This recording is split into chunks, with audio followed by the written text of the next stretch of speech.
aquí un debate y Laurentino, ¿no?, en el debate llamaba la atención sobre el hecho de algo que ocurría en los partidos comunistas, ¿no? Y ocurre, ¿no?, que el secretario general hablaba 2 horas y después de que la gente hablaba allí 3 minutos, 5 minutos, luego volvía a remachar otra vez con 2 horas, ¿no?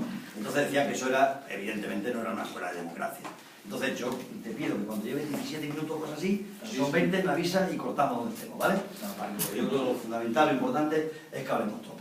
A ver, lo primero, decía el compañero Fidel que ellos tienen una visión muy especial, que España tiene una visión muy especial, que no es una visión de la política representativa. Bueno, yo también soy de esto, ¿no?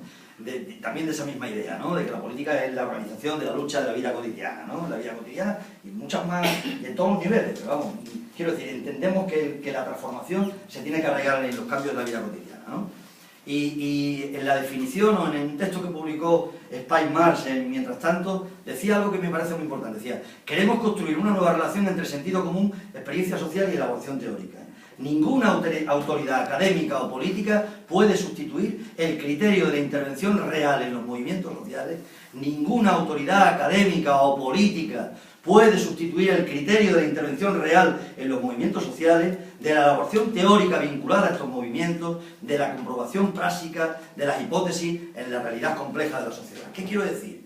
Que efectivamente, es decir, a ver, no nos vale que tenemos ya armado la hechura académica o política, la traemos aquí y vemos cómo la digerimos el resto de la gente que estamos. No.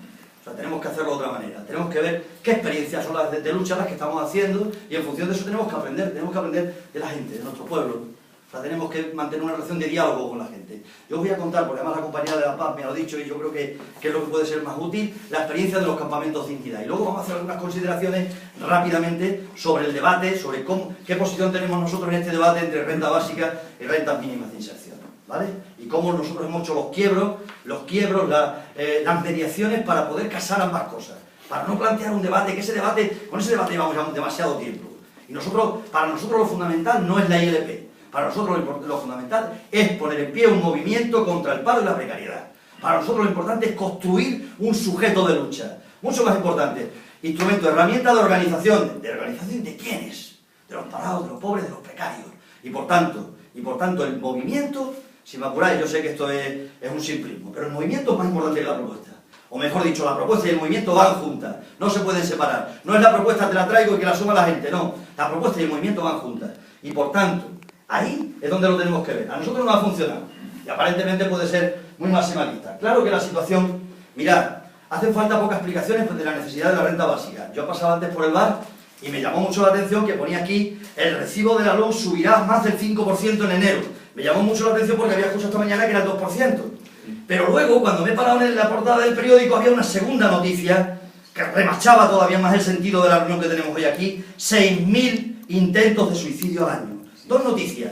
Esto no es El Rojo y Negro, ni El Mundo Obrero, no, es un periódico, ¿no?, de la burguesía, creo, ¿no?, aquí en Cataluña. Es decir, a ver, la realidad está ahí, es una realidad de emergencia. O sea, nuestra clase está siendo conducida a la miseria. Una parte importante de la clase obrera está siendo conducida directamente a la miseria. Esa es la realidad que tenemos. Es decir, aquello que decía Marx, ¿no?, la ecuación muda de la miseria, ¿no?, la presión silenciosa y constante de la miseria, la formación de los lázaros de la clase obrera, aquello que cuenta la acumulación originaria de capital. Ante esa estamos. Y por tanto, eso lo sabemos.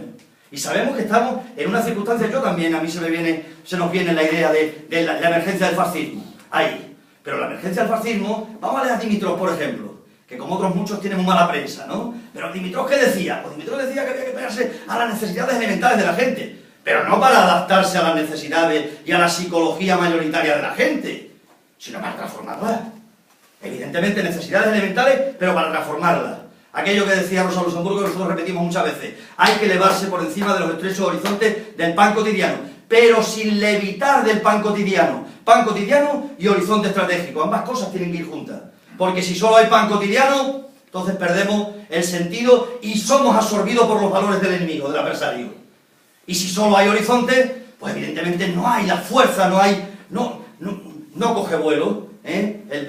quedan aislados el pan cotidiano y el horizonte.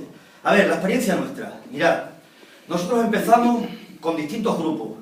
Un grupo colectivo por los derechos sociales que estaba en Mérida, que era la trastienda, había asambleas de parados, de Plasencia, de Almendralejo, había asociaciones de vecinos de los barrios más machacados de Extremadura, de Amorés, en Cáceres, Suerte Saavedra en Badajoz, y empezamos a poner en pie una ILP por la renta básica. Ojo, esto no es la receta, no es una receta universal, la ILP, pero nosotros empezamos a poner aquello en pie. Pero ojo, empezamos a montarlo no pensando en que íbamos a partir de las estructuras que ya había, sino pensando que íbamos a ir a la relación directa con la gente. ¿Dónde fuimos a recoger las firmas?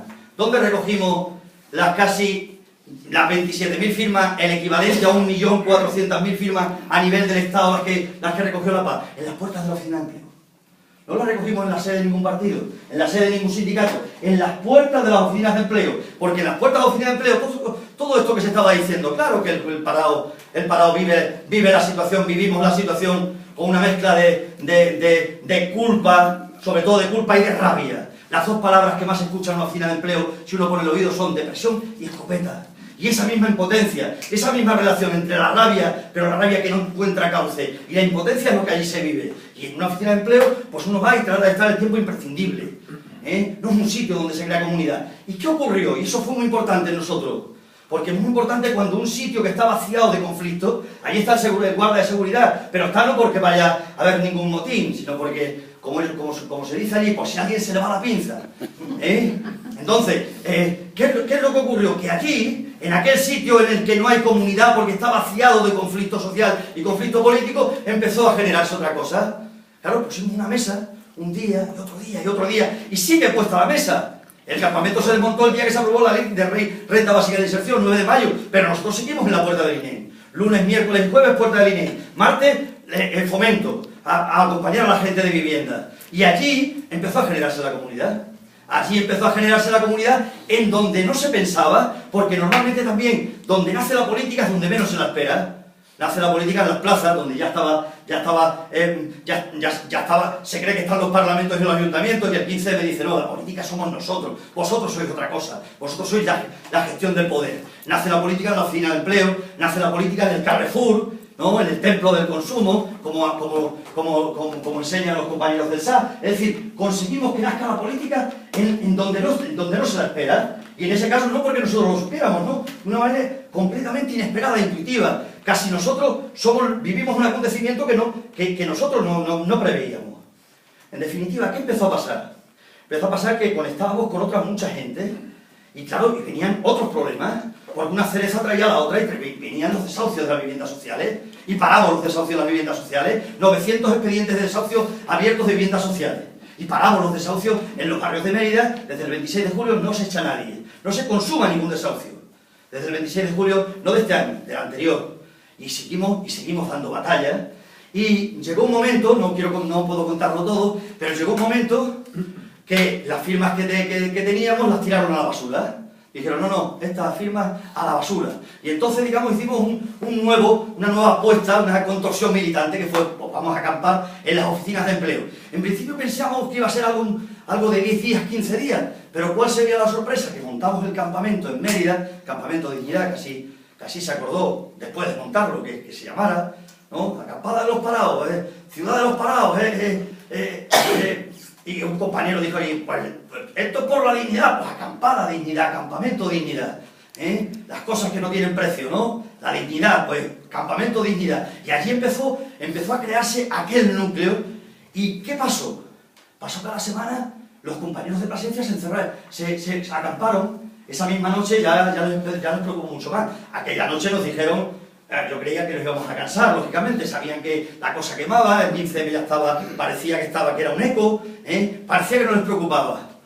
Y a la semana los compañeros de Plasencia, entonces desmontaron las tiendas a las 2 de la mañana, pero al día siguiente se metieron en la catedral de Plasencia aprovechando la hora de los turistas, y allí estuvieron hasta el final del campamento. Y 3 semanas después, otras 2 nuevas acampadas, en Almendralejo y en Badajoz, 4 campamentos, ya éramos 4 campamentos, 80 días estuvimos. Aquello que parecía que iban a ser 10, 15 días, fue un movimiento que obligaba a la elaboración de la ley de la renta básica, pero además no solo eso, Si lo que decía antes, empezaron a salir las otras cerezas de la cuestión social. Empezó a venir la gente con otros problemas. Empezó a venir la gente que le cortaban el agua. ¿Cuánta gente le han cortado el agua y la luz en este país nuestro? 4 millones, dicen, de personas que no tienen luz y calefacción ahora mismo, los datos que están utilizando. Claro, y organizamos a la gente, la organizamos en torno a la tarifa social del agua, la exigencia de una tarifa similar a la de Badajoz, que son 2,97 al trimestre, 1 euro al mes, con un tope de 30 metros cúbicos, ¿vale? Pues empezamos a organizar esa batalla. Y luego vino la batalla de las viviendas de hipoteca. Las viviendas sociales sabíamos para los desahucios, pero las viviendas de hipoteca, se nos presenta un día un compañero y dice, yo voy a ser el número 20. ¿El número 20 de qué? Sí, he estado en el cementerio, he visto el nicho que me toca y voy a ser el siguiente que se quite la vida. Al día siguiente todo el campamento va al Banco Bilbao Vizcaya para el desahucio, paramos el desahucio y después de parar el desahucio de Jesús, paramos el de Aroa, paramos el de Yolanda, paramos otros muchos desahucios privados. Por tanto, el campamento, como digo, empieza tirando de la renta básica, empieza a luchar por el agua, empieza a luchar por la vivienda, empieza a luchar por todo lo demás. Empieza a luchar por los comedores escolares en el verano para los chavales. Conseguimos que se abrieran este verano en 8 ciudades los comedores escolares para los chavales. Empezamos a dar la batalla de las viviendas vacías, de las urbanizaciones fantasmas que hay en todos sitios, de una urbanización de 210 viviendas que están terminadas al 70%. Y ahora, y solo quiero contar esto para que veáis un poco cuál es la dinámica que ha sido el movimiento y cómo hemos combinado, digamos, el scratch y la corrala. Cómo hemos combinado la comunidad y la revuelta, que tienen que ir siempre de la mano. Tiene que ir siempre de la mano, no vale solo la revuelta. La revuelta es la comunidad. ¿Cómo generamos una comunidad nueva? ¿Cómo no, eso que se decimos, nos empoderamos de verdad? Y ahora, por ejemplo, estamos con la lucha del pan, pero en el sentido literal. Y no solo porque estemos reclamando que se pague la renta básica a las 8.000 personas que ellos dicen que se la van a tener que pagar. Ojo, que ellos querían pagársela entre 1.500 y 2.000, porque claro que sí se puede, no solo sí se puede luchar, sí se puede confiar en el compañero, sino que hay que nutrirlo de pequeñas victorias, claro que sí, ¿quién lo niega? Pero que además de eso, como digo, es muy importante no solo esas pequeñas victorias. Ahora estamos en la lucha del pan que os digo, hemos pisado otra raya que yo sé que la gente de nuestra cultura, de nuestra tradición, pues rápidamente a lo mejor lo soluciona de un brochazo. Hemos ido a los bancos de alimentos. Nos planteamos, porque claro, nosotros en el campamento, ¿qué pasó? Pues pasó que como hubo una solidaridad enorme de la población, pues nos sobraba cantidad de comida y teníamos que distribuirla, no la íbamos a dejar que se pudiera, obviamente. ¿Cómo lo hacíamos? Pues con toda la gente que estaba colaborando con nosotros, con toda la gente de los barrios, con la gente de los barrios más machacados. Es decir, empezó a nacer ya la despensa del campamento. ¿Y a qué conclusión llegamos? Pues había que organizar, había que dar la batalla también ahí. ¿Por qué no vale decir solo es que esto es caridad? Eso es querer solventar solo con un brochazo ideológico la cosa. ¿Cómo disputamos los instrumentos concretos de creación de hegemonía? ¿Cuáles son los mecanismos concretos de la impotencia y del miedo? ¿Cuáles son? ¿Cómo los batallamos? Entonces fuimos allí, fuimos y le dijimos, vale, en la despensa la llenamos de 4 sitios. Dijimos, cooperativas y empresas que colaboran, algunas con nosotros. Otra, compañeros en los supermercados, en la puerta de los supermercados, que lo está haciendo mucha gente de La Paz ya en distintos sitios. Otra, un huerto grande, no un huertecito chiquitito, sino un huerto grande para abastecer a los barrios. Y cuarta, vamos a ir a los bancos de alimentos, porque el FEGA es quien nutre a los bancos de alimentos.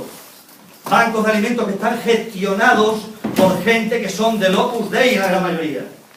Fuimos allí, le dijimos a la buena señora que venimos aquí, que queremos acceder al reparto de alimentos. Pero ¿cómo voy a dar, doña Carmen de Aguirre, supernumeraria del Opus Dei?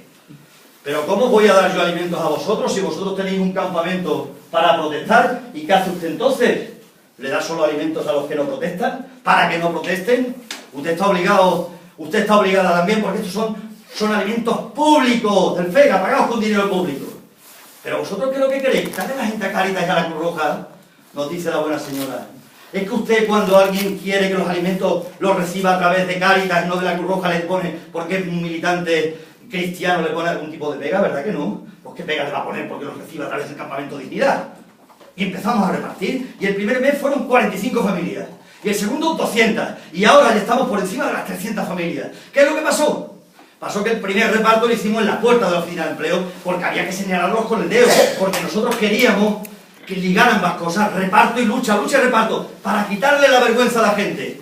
Porque la vergüenza a la gente se la quitamos cuando somos capaces de mirar de cara y decir que la vergüenza la sientan ellos, que es lo que dijimos. Y el segundo reparto que lo hicimos en la puerta del Parlamento, a los 2 días nos mandaron una carta y dijeron